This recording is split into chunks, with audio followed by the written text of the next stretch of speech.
Hello, taxi. What's that chick's name? Joni Mitchell. Oh, that's right. And you're listening to Dr. Jones and that girl Fiona in the morning. I'm kind of a little bit discombobulated, That's all Jerry. right. You're working on a different mic suddenly because we have a room full of guests here. I'm very close to you all of a sudden. What a deal. Oh, very quickly, I need to say that we're brought to you in part by Renaissance St. Croix Carambola Beach Resort and Spa, where tomorrow night and every Friday night it's the all-you-can-eat Pirates Buffet. Give them a call for reservations at 778-3800. It's really delicious and lots of great entertainment, too. Well, there's lots of great people, too, right here now in Amen. the studio. I think we've got 5 guests right here because we've got something rather exciting to talk about. Yeah. Horse rescue. Amen. And biogas. Right on.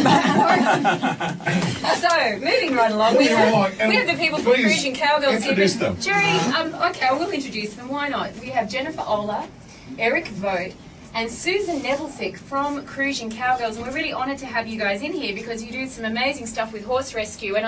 But Jerry, you were telling us something incredible off air just before we throw it over to our esteemed guests. Oh, yeah. We moved here about 12 years ago, and one of the first things that we noticed that really pissed us off was seeing horses tied up on the side of the road somewhere in the hot sun all day with no water, no shade. Somebody apparently thinking that eating grass is going to give them proper nutrients. It just really disgusted us. And I would get a bucket of water immediately and go out and get the horse into the shade somewhere and put a bucket of water in front of it and then call the agriculture department and say, hey, we got somebody out here that has left a horse out here in the hot sun. And I've given it some shade and water, but you really need to come pick this thing up and give it to somebody that knows how to take care of it. And speaking of knowing how to take care of horses, you guys, what a great job you do. Tell us a little bit about your outfit out there out west. Well, we got started because we noticed the same thing that you did. We noticed that there was a need in the community to help educate people about proper care of horses, because we've noticed a lot of people here love horses. The community loves horses. But they don't always know the proper ways, so they may think, like you said, if we tie this horse where there's some grass, it should be fine. And in one hand, that is partially true. A horse does need grass, but it also needs more than grass. Water. And it needs water. It needs shelter. It probably needs some supplements and worming and tick control, things like that. So that's part of what we decided to do, was come in and help to fill that need. Foster the love that's here, but also give people some new solutions to solving the problems that we have. And we try to encourage people to check on their horses twice a day, at least. That's ideal. And what sort of people, keeping horses on the island? I'm new to the island, so I see a lot of racing going on, horse races, but there's also a lot of recreational enjoyment with horses here too. Yes, we have the racetrack, and there it's a traditional sanctioned racetrack. We have real racehorses doing real races, and most of them are pretty well cared for. Most people there really care a lot, because if the horse isn't healthy, it's not going to win a race. Some of the problem on the racing happens when the horse is done racing. It's hard to find good homes for them. A lot of the people that want to find a home for them, but there's no homes for them to go to, so sometimes they are forced to either euthanize the horse, or they'll take a lesser than good home for it, and then the horse, because it's not in a very good home, ends up tied in the bush, where they hurt themselves because they've never been tied before, or they're not receiving the care that they were used to having in the track. So then they go down really quickly from that. So that's one of the problems we see with the race horses. And then we have just average local people who want to have a horse so they can go ride at the beach or ride through the rainforest, and that seems to be, there's some pretty good homes there. Yeah. There's a lot of people that really show that they love their horses. But then we sometimes also have maybe, 12 to 14, 16-year-old kids who have horses, and their parents may not even know they have them, but their parents may not know any more about how to take care of the horses than the kids do. So we really are trying to reach out to those kids and say, here, if you're having a problem with your horse, or you don't know how to do something, go ahead and come to us. We're open. We're here. Just let us know what we can do. And saying that, I found out about you guys just on good old Facebook. Good old Cruzan Cowgirls. I clicked like, and I became a Facebook fan of Cruzan Cowgirls. How can people find you if they want to get more information about horses and the outreach you do? Well, that's one of the places that you would go, and then another one, we do have a website. It's www.cruzancowgirls.com. And there you can contact us through there. We also have a place for donations, because we are actually seeking a 501(c)(3) So that is something that we're looking at. We are funded partially by donations right now. That's the only way we can do this. So we can go to CruzanCowgirls.com and make a donation, and it's fantastic that you mentioned that, because we're also very excited to have Tanya Toman and Aaron Smith in the house of Tibbar Enterprises, and they're an amazing company on Island that are doing some really exciting things with alternative energy sources, and they've also made a nice big donation to you guys too. So we have Tanya and Aaron on the mic right now. Good morning. Good morning. Now, do I call you Captain Fifi or Fiona? You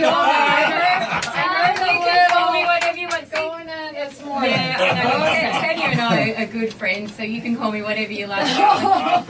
All right. Thank you for the introduction. And I did find Cruzan Cowgirls a similar way on Facebook.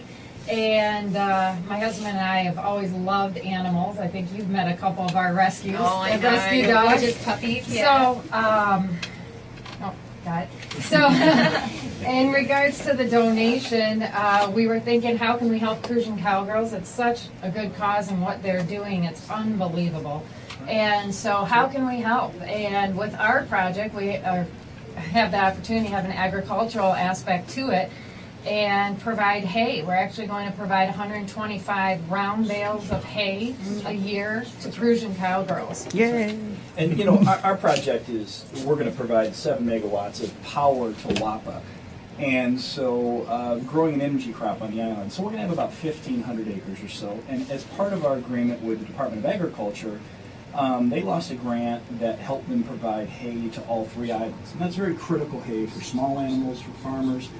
And so as part of our community benefit and our agreement with the Department of Agriculture, we're going to produce those 1,000 round bales of hay every year for the next 30 years, as long as our agreement with the utility. And so, that's a big impact. And when, as we see our different farms, or we go through our different farms surveying that we've leased, we find a lot of horses that are in bad shape, tied up, and I think left there for some time. And so it's been a discussion point for us for some time. So when Tanya saw that, we said, how can we help, and how can we do something more with the hay we're already producing? And it was a very natural fit for people that are trying to do something and make a difference. And so we're doing our part. We're already going to have the equipment and the hay and the pastures, and so it's not a big deal. A little extra effort to go a long way with a good cause. Well, I love what you're talking about, because it's how we live on the island. Positive, don't we love it? Amen. Yeah, it's so exciting and wonderful. To just have really great, motivated people doing good on the island, doing good in the region, and spreading the love, spreading the good energy. It's very exciting. So, how can people find out more about Tibbar Enterprises? It's actually Tibbar Energy. Tibbar Energy, there we go. Yeah, enterprising energy. We also, on this social media era right now, you can also find us on Facebook. We're listed under Tibbar Energy USVI.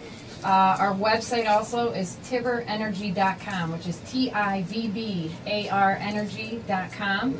You can, rabbit in reverse. That's what it is. That's how Oh, can you tell us? I say you're the rabbit. Yes. And rabbits get things done quickly. So with perseverance. That is so cool. I love it. Tibbar, rabbit in reverse. Fantastic. Listen, you definitely need to have that on all your business cards. I hope you have the phrase, good things done quickly. I love it. I've been looking for a slogan for the company. That would be it right there. That's what I'm talking about. So we got to thank Cruzan Cowgirls for coming in, and that's CruzanCowgirls.com. If anyone wants to go to the website, make a donation for all the amazing work they're doing with horse rescue and educating people on good, healthy, positive care of horses on the island and in the region. And thank you to Aaron and Tanya as well for coming in from Tibbar. And right. It's been a great morning of good energy. Indeed. And stick around. Thank you all for coming in. We really appreciate it. Thank you for having us. Stick around. We've got more classic rock straight ahead on the Mongoose.